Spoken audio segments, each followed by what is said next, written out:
President Trump just provided an update on that U.S. military helicopter crash. He said, "I have just been informed by our great military that last night Iranians shot down one of our highly sophisticated Apache helicopters while patrolling over the Strait of Hormuz. There were 2 pilots involved. Both are safe and uninjured. Nevertheless, the United States must, of necessity, respond to this attack. Thank you for your attention to this matter, President Donald J. Trump." I want to go straight to the White House to Elena Treen. Elena, what more are you hearing about what the president might be referring to in terms of responding? Yeah, I think what this response will entail is obviously the key question here. We haven't gotten any more information other than what the president had just shared on social media. But I think one of the key parts of this post, Dana, is that he is saying that it was the Iranians that shot down this Apache helicopter. That is more information, of course, than we have gotten. This statement from CENTCOM this morning, all it had said was that the cause of the incident is under investigation, not giving any information about who was responsible. Well, Trump is now saying it is the Iranians who were responsible for downing that helicopter and that they have to respond, the United States, out of necessity. Very much unclear, again, what he means by this, if he means potential strikes or something else.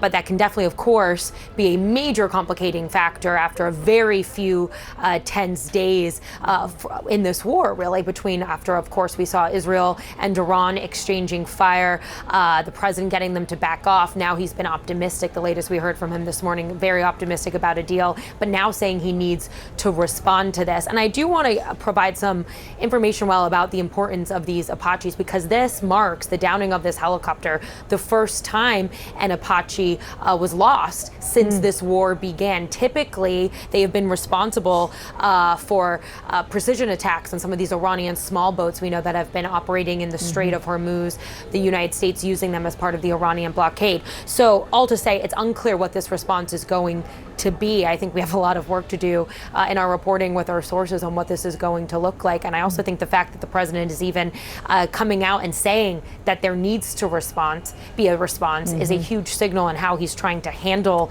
this entire moment at a very fragile time for the ceasefire negotiations, Dana.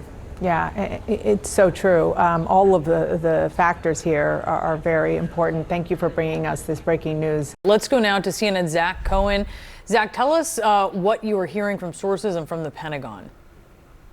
Yeah, guys, we now know from 2 U.S. officials that it was an Iranian drone that took down this Apache helicopter that was operating around the Strait of Hormuz. And now we're told this is an Iranian Shahed drone. This is one of thousands of these types of one-way attack drones that Iran still has in its arsenal, despite the fact that Defense Secretary Pete Hegseth and the Pentagon have insisted that Iran's military capabilities have been heavily degraded. And again, this is a reminder, too, of the threat that Iran still poses, not just to U.S. vessels and aircraft operating in that key waterway, but also the commercial vessels that have not yet started to regularly transit for fear of attacks from the Iranian regime. And so this is a new detail we're learning today, because earlier this morning, the Pentagon said it was still investigating what happened, what led to this crash of the Apache helicopter around the Strait of Hormuz. We now know, thanks to President Trump's tweet and subsequent confirmation from U.S. officials, that it was an Iranian drone. Now, what remains unclear at this stage, though, is what the intent was, if this was an intentional attack by the Iranians or if it was a collision of some kind. But obviously, if you read the president's statement, that Truth Social post right there, it doesn't really seem that he sees a difference between the two, and that he feels it's important that the U.S. aircraft was hit by an Iranian drone and that the U.S. now, quote, must respond. And Zach, do we know what options are being weighed as a response? Yeah, Boris, the military has been developing a series of options. We've seen them also respond to other Iranian attacks, aggressive actions around the Strait of Hormuz over the last few days even. It will be interesting to see if the U.S. response is ultimately proportional, or if Donald Trump does order the military to carry out something more significant. We know the military has been developing a target list of potential targets around the Strait of Hormuz, things like these drone launch sites, missile launch sites, things that are key to Iran's ability to pose a threat to vessels operating in and out of the Strait of Hormuz, which is effectively how they've shut down that key waterway since the early days of this conflict. So it ultimately will be up to President Trump, though, just to decide how to move forward here. The key thing to watch for is, will this response be proportional, or will this be something that escalates the conflict further? Zach, last month you and our colleague Natasha Bertrand reported that Iran had restarted building drones. It had re-upped its drone production during the ceasefire. Is there any reflection on the part of administration officials that this ceasefire being dragged out now, weeks and weeks, is giving Iran these capabilities?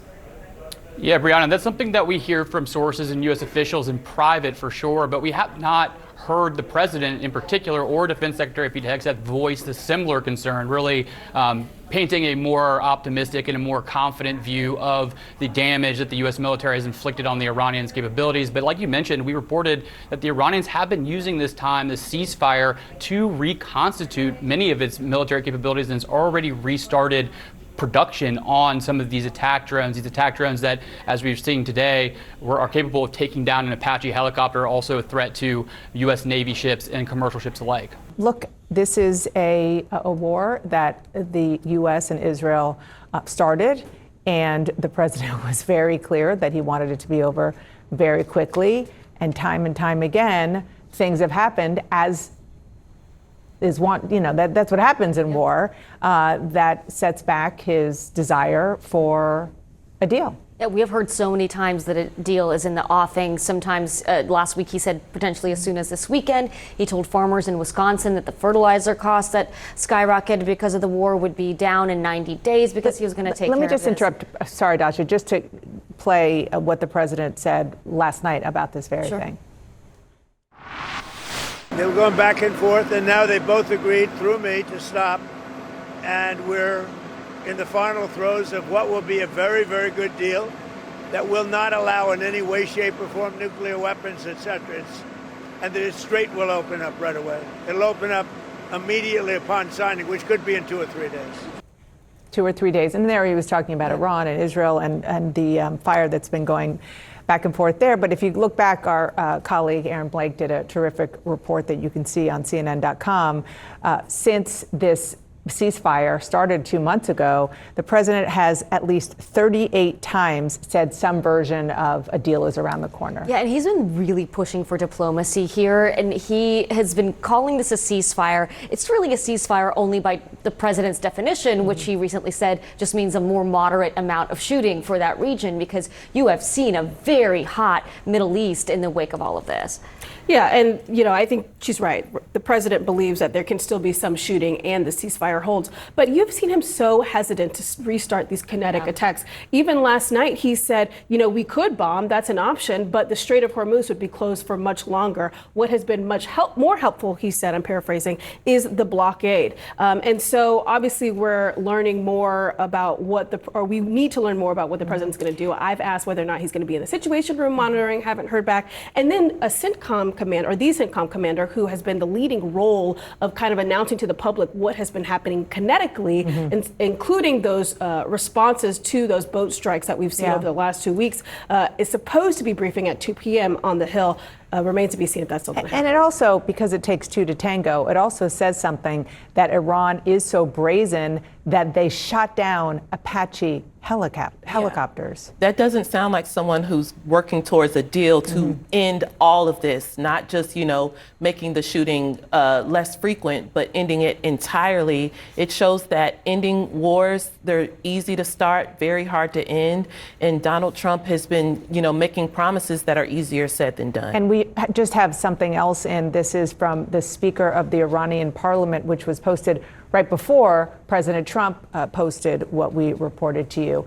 And the Iranian speaker said, "We prefer the language of diplomacy, but we speak other languages far more fluently. Break your commitments and we'll switch to what we speak best. You ride the horse you saddled." Wow. Wow. You talk about brazen. this is pretty brazen. And the fact that Iran has kind of used Trump's own style online in response to him is pretty striking. I mean, we were not hearing this kind of language and these kinds of threats out of Iran until very recently.